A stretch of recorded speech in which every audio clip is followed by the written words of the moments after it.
तो कैसे हैं आप लोग। Today we will discuss GS paper strategy for the UPSC NDA 2 2026. Subscribe this channel for the valuable content and the PYQ decoding skill.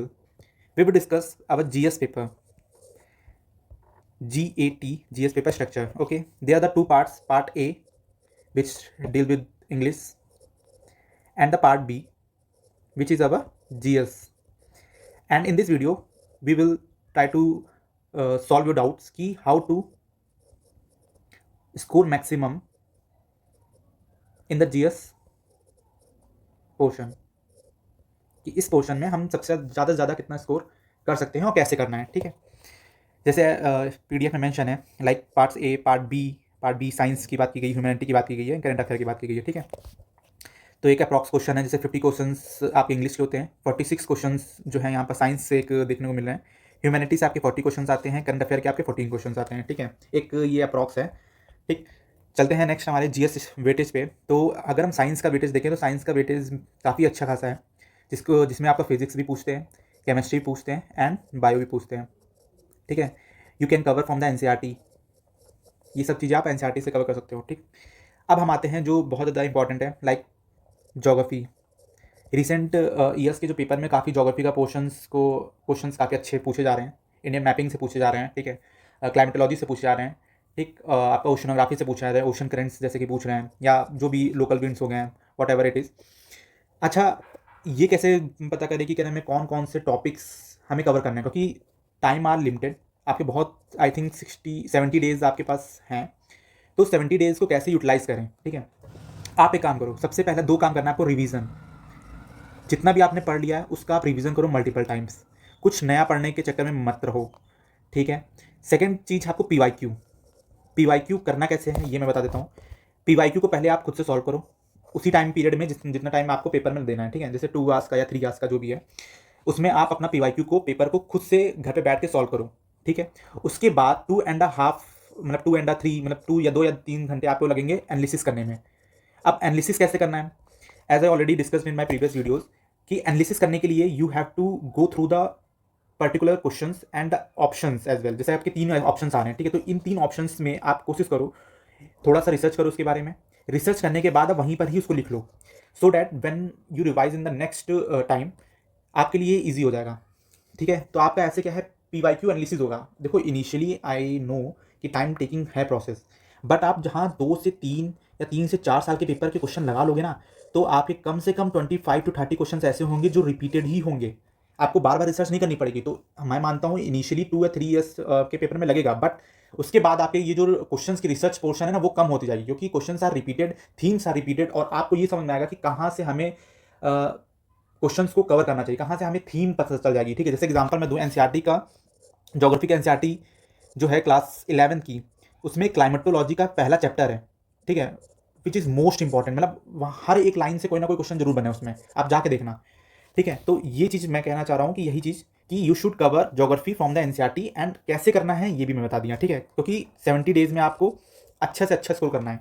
ठीक, history करने के लिए same with the history as well. ठीक है, आपको एनसीईआरटी कवर करनी है, NCERT modern history की है, फाइन आर्ट्स आपको आर्ट एंड कल्चर के लिए, और मेरी आप वीडियो देख सकते हो जो मैंने आर्ट एंड कल्चर्स के पीवाईक्यूज कर रहे हैं। ठीक है, एनालिसिस, आप उसको मल्टीपल टाइम्स देखो, वो आपको स्किल सीखने में बहुत हेल्प करेगा, और वैसे ही क्वेश्चन आपको करने हैं, क्योंकि क्या होता है कि एंशिएंट हिस्ट्री के जो टर्मिनोलॉजीज होती हैं वो बहुत ज़्यादा ही ट्रिकी होती हैं।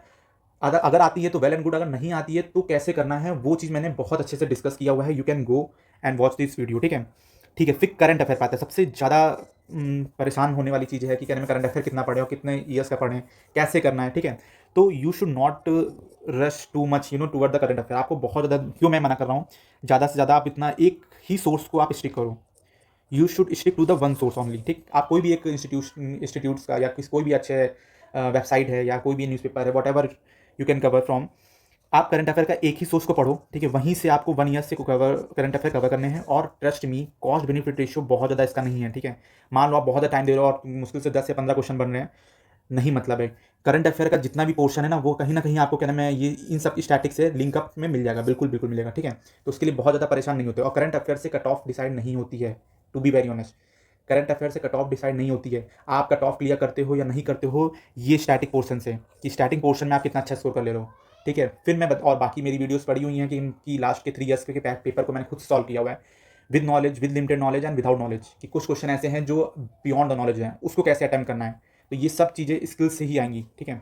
But the only thing which I demand from you कि आपको बेसिक अंडरस्टैंडिंग आपको हर एक सब्जेक्ट की होनी ही चाहिए, ठीक है। पॉलिटी के साथ भी वही सेम चीज़ है कि पीवाईक्यू एनालिसिस करिए, पीवाईक्यू एनालिसिस में आपको पता लगा कि पॉलिटी के कितने करंट अफेयर के क्वेश्चन आते हैं, कितने नहीं आते हैं, got it. And you should score with a good margin हमेशा, और जितना हो सके फिर लास्ट में आप मॉक लगाइए, मॉक टेस्ट जितना हो सके लगाइए, ठीक है।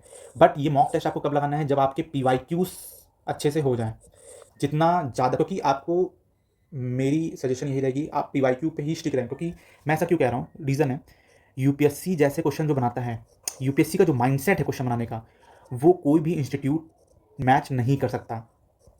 ये आप समझ लो, कोई भी इंस्टीट्यूट ये मैच नहीं कर सकता। हाँ, मॉक टेस्ट से आप ये लगा सकते हो कि आपको कैसे पेपर अटेम्प्ट करना है, या आपको नॉलेज कितनी है, कहाँ पर आप लैग कर रहे हो, ये सब चीज़ों के लिए है। बट यूपीएससी के जो पीवाईक्यूज हैं वो कोई भी इंस्टीट्यूट मैनेज नहीं कर सकता। उसके जो पेपर बनाने का तरीका है, द माइंड, जो प्रोसेस है, समझ लो, माइंडसेट है, वो आपको यूपीएससी के पीवाईक्यू से ही समझ में आएगा। उनका पेपर पैटर्न आपको पीवाईक्यू से ही समझ में आएगा, गॉट इट। तो ये आपको करना है लास्ट के अभी से लग जाओ, मैं तो कहूँगा पीवाईक्यू अभी से ही आप करो धीरे धीरे, ठीक है। रिसर्च करना भी है क्योंकि कई चीज़ें करनी है, एट द लास्ट में आप करोगे तो बहुत ज़्यादा ही प्रेशर हो जाएगा और फिर आप रिसर्च भी अच्छे से नहीं कर पाओगे। तो अभी ये टाइम वेल है कि आप रिवाइज करो, जितना हो सके रिवाइज करो। उसके बाद 2 से 3 घंटे 4 घंटे आप अपना पीवाईक्यूज के लिए ही सिर्फ रखो कि पीवाईक्यू के पेपर को लगा रहे हैं पूरी तरह से, फिर उसके बाद रिसर्च कर रहे हैं। This will add a value content to your preparation, बहुत ज़्यादा ही हेल्प होगा एट द लास्ट, ठीक है, बहुत ज़्यादा हेल्प करेगा लिटरली, ठीक।